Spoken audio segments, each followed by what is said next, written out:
आंसुओं का रहस्य। एक बार श्री कृष्ण को रोते देखकर गोपी श्री कृष्ण से रोने का कारण पूछती है।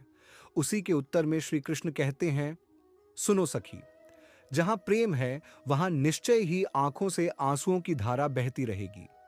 प्रेमी का हृदय पिघलकर आंसुओं के रूप में निरंतर बहता रहता है और उसी अश्रु जल, प्रेम जल में प्रेम का पौधा अंकुरित होकर निरंतर बढ़ता रहता है। सखी, मैं स्वयं प्रेमी के प्रेम में निरंतर रोता रहता हूं। मेरी आंखों से निरंतर आंसुओं की धारा चलती रहती है। मेरी इच्छा नहीं थी कि मैं बताऊं, पर तुमने बार बार पूछा तुम क्यों रोते हो, तो आज बात कह देता हूं। मैं अपने प्रेमी के प्रेम में रोता हूं। जो मेरा प्रेमी है वह निरंतर रोता है और मैं भी उसके लिए निरंतर रोता हूं।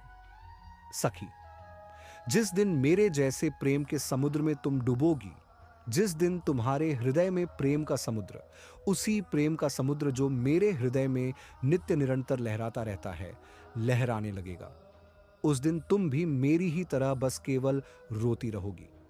सखी, उन आंसुओं की धारा से जगत पवित्र होता है। वे आंसू नहीं है, वह तो गंगा यमुना की धारा है।